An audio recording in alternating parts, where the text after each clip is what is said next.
जहां एक तरफ वीर सिंह के किताबों वाले कमरे में कोई चित्रलेखा किताब को खोज रहा था, वहीं दूसरी ओर माही और चेतन एक दूसरे की बाहों में थे। माही ने चेतन के सीने पर अपना सर रखा हुआ था और चेतन एक हाथ से उसके बालों को धीरे धीरे सहला रहा था और दूसरे हाथ में माही का एक हाथ लेकर चूम रहा था। ये तभी अचानक से माही हड़बड़ा के उठी और चेतन के हाथों को हटाते हुए बोली, चेतन, मुझे काम है, तुम आराम करो, मैं अभी आती हूँ। इससे पहले कि चेतन कोई सवाल कर पाता, माही पल भर में ही कमरे से बाहर चली गई और चेतन उसके इस रवैये पर हैरान रह गया। चेतन ने अपने मन में कहा, पता नहीं आज क्या हो गया है माही को, जब से आया हूँ कुछ अजीब ही बिहेव कर रही है। माही नीचे आई और भागते हुए किताबों वाले कमरे की तरफ गई, लेकिन जब उसे वहां कोई नजर नहीं आया तो वो अपने कमरे की तरफ आई और दरवाजा खोलकर अंदर आ गई। माही के सामने उसके कमरे में अर्पणा बैठी थी। उसके हाथ में एक काले रंग की पोटली थी। माही ने अंदर आते ही दरवाजे को लगा लिया और पलटते ही कहा, काम हो गया। माही की ये बात सुनकर अर्पणा के चेहरे पर मुस्कान आ गई। माही ने अपने हाथ की मुट्ठी खोली तो उसमें एक बाल का टुकड़ा था, जिसे अर्पणा उसके हाथ से लेकर देखते हुए मुस्कुराने लगी। अर्पणा ने कहा, मुझे वो किताब कहीं नहीं मिली। माही ने कहा, किताब नहीं मिली? पर वो तो उसी कमरे में रखी होती है, फिर कैसे नहीं मिली आपको चित्रलेखा किताब? किताब खुद से तो कहीं जाएगी नहीं।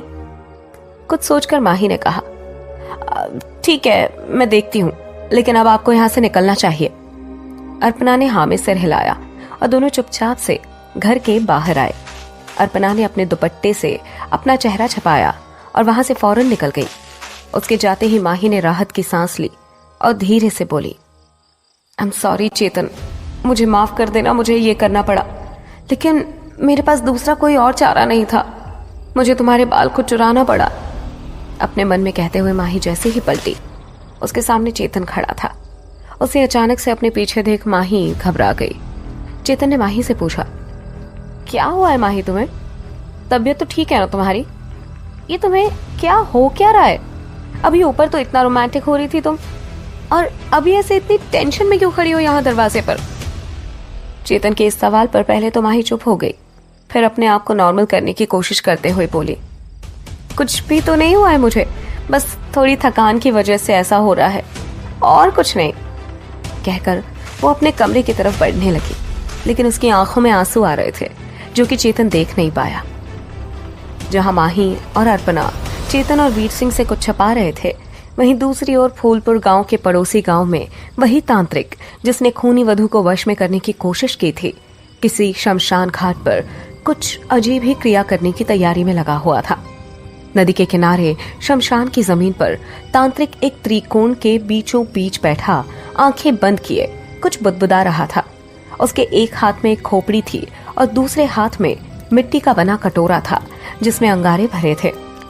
सामने आग जल रही थी जिसकी रोशनी में तांत्रिक का चेहरा चमक रहा था। आग की धधक इतनी तेज थी कि पूरे शमशान में रोशनी चमक रही थी। ठंडी हवा के चलने से उस आग में थिरकन हो रही थी, जिससे ऐसा लग रहा था मानो धधकती हुई अग्नि कोई नृत्य कर रही हो। तभी उसने अपनी आंखें खोली तो उसकी आंखों में आग और गुस्से की ऐसी लालिमा थी जैसे आंखों में खून तैर रहा हो। तांत्रिक ने अंगारों से भरे उस कटोरे को आग में डाल दिया और फिर अपने दोनों हाथ में उस खोपड़ी को उठा जोर से चिल्लाकर बोला, खूनी वधू, आज तेरा नाश निश्चित है। उस दिन तो तू मेरे हाथों उस मूर्ख युवक के कारण बच गई, लेकिन अब तेरे साथ साथ उसकी भी खैर नहीं। तुझे क्या लगता है तुझे बचाकर उसने मुझे हरा दिया और तेरी रक्षा की? इतना कहकर तांत्रिक जोर जोर से हंसने लगा और फिर उसने दहकते हुए आग में उस कंकाल खोपड़ी को रख दिया और फिर जोर से कोई मंत्र पढ़ने लगा। तांत्रिक के चेहरे पर एक गहरी कुटिल मुस्कान थी। उसने धीरे से कहा, अभी तो मैंने अपना काम शुरू किया है, बहुत जल्द मेरे हाथों तेरी मौत निश्चित है। तांत्रिक खूनी वधू से अपनी हार का बदला लेने के लिए पूरी तैयारी कर रहा था। वही इस बात से अनजान चेतन अपने कमरे में बेचैनी से टहल रहा था। फिर कुछ सोचकर चेतन घर से बाहर निकल गया। रात के करीब 10 बजे होंगे। पूरा फूलपुर गांव सन्नाटे में था। सड़क पर ठंडी हवा चल रही थी। दूर से कुत्तों के भौंकने के अलावा कहीं कोई आवाज नहीं थी। वो तेज कदमों से चलता हुआ खुद से बोला, मुझे उस अजीब से कॉल के बारे में पता करना होगा, उस मधुमिता के बारे में और मेरी उस गलती के बारे में जिसके बारे में वो बात कर रही थी। चलते चलते वो मंदिर के पास पहुंचा और कालदूत को आवाज लगाने लगा। कालदूत, कालदूत, कहाँ हो तुम? मेरे सामने आओ, मुझे तुम्हारी जरूरत है। लेकिन कहीं से कालदूत की कोई प्रतिक्रिया ना पाकर चेतन उसे मंदिर के चारों तरफ खोजने लग गया। काफी देर तक वहां भटकने के बाद भी जब उसे कालदूत नहीं मिला तो वो वापस वीर सिंह के घर की तरफ लौट पड़ा। जैसे वो बाहर का मेन डोर खोलकर अंदर जाने को हुआ कि उसे जमीन पर कुछ चिपचिपा सा चमकता हुआ दिखा। उसने अपने मोबाइल की टॉर्च जलाकर जैसे ही देखा, वो डर से एकदम पीछे हट गया। वो किसी के खून लगे पैर का निशान था जो अभी ताजा ही लग रहा था। चेतन घबरा गया और कई अनहोनी बातें उसके दिमाग में एक साथ चलने लगी। वो अंदर जाकर देखने को हुआ कि वीर सिंह और माही ठीक तो है ना, लेकिन वो ठिठक गया।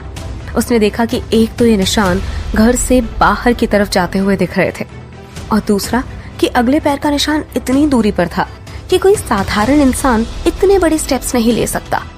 उसने अपने आप से कहा, ये किसके फुटप्रिंट्स है, ऐसे खून से सने हुए? चेतन उस फुटस्टेप्स को फॉलो करता हुआ चलने लगा।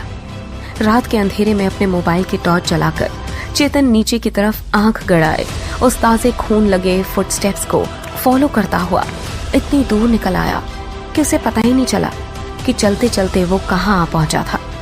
अचानक से उसने नजर उठाकर देखा तो वो किसी बड़े से फील्ड पर खड़ा था। उसने चारों तरफ एक नजर दौड़ाई, लेकिन वहां कोई नहीं था।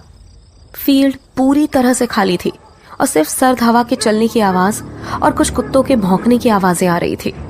उसने पाया कि जिस जगह वो खड़ा था, जहां वो फुटस्टेप आकर खत्म हुआ था, उसके ठीक सामने एक गोल घेरा बना हुआ था।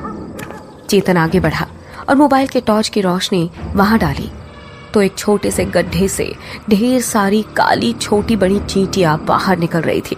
उन चींटियों को देखते ही चेतन को ध्यान आया कि बाबा के पेड़ के पास वाले चबूतरे पर भी ऐसे ही विचित्र तरीके से काली चींटियों का रेला लगा हुआ था। चेतन उस गड्ढे के पास पहुंचा तो चींटियां उसके जूतों पर चढ़ने लगी।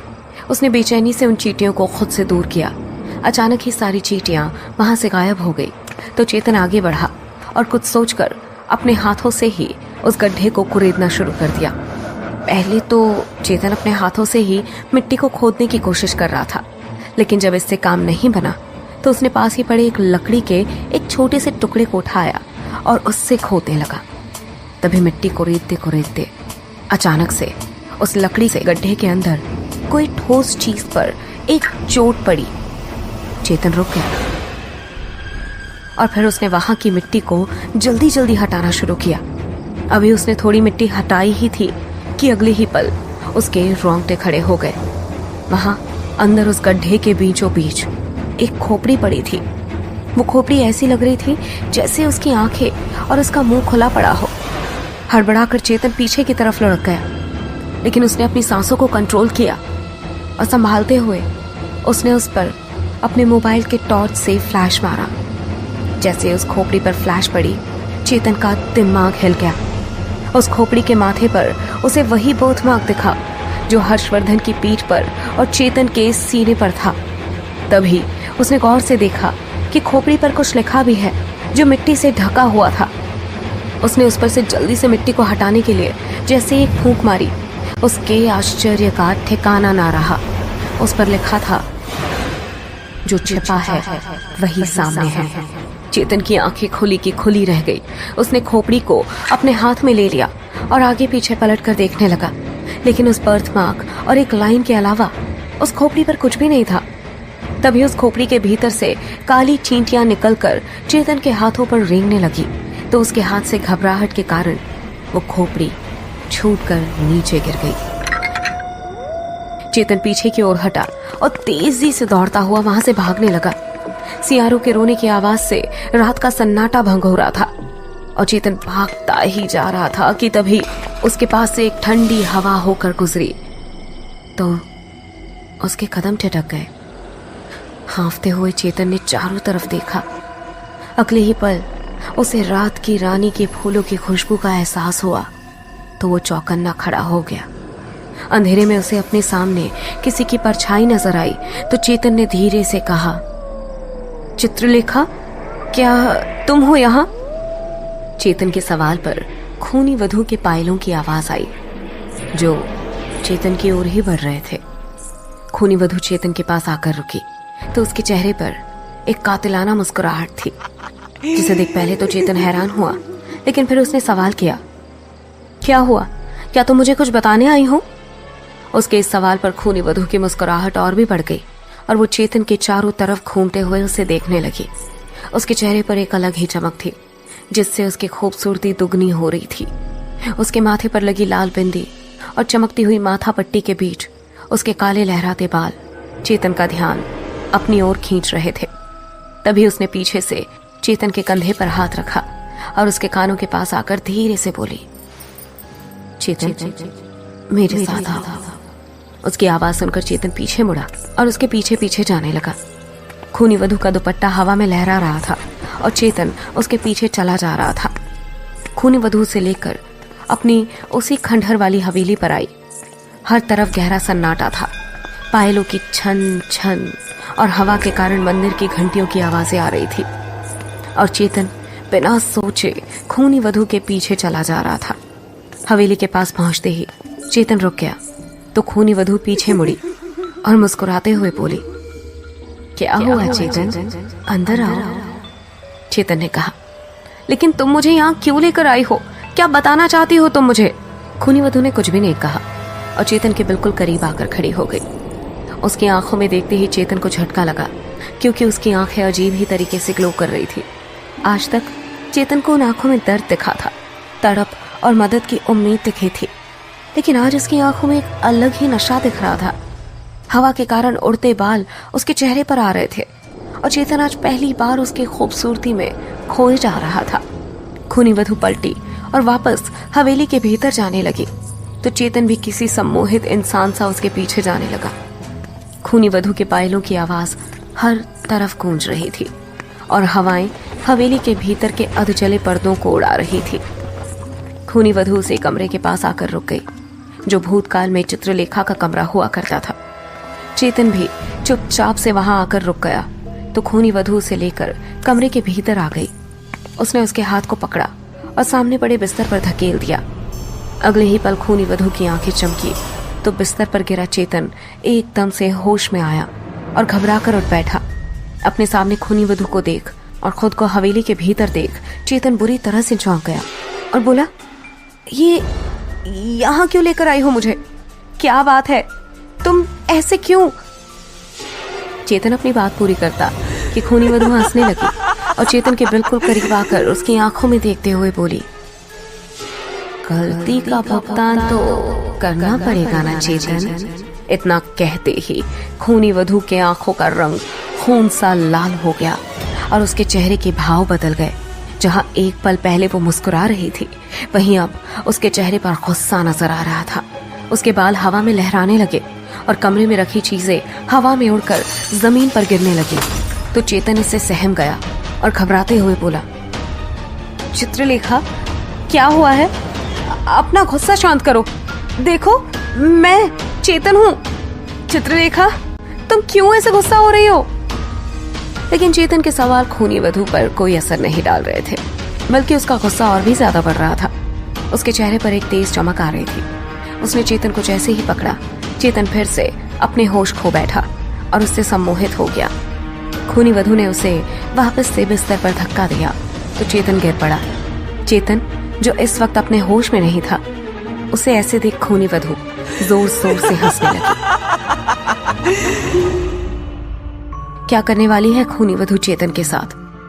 क्या चेतन को मारना चाहती है खूनी वधू? क्या है खोपड़ी पर बने बर्थमार्क का राज और क्या कर रहा है तांत्रिक? जानने के लिए सुनते रहिए खूनी वधू, सिर्फ पॉकेट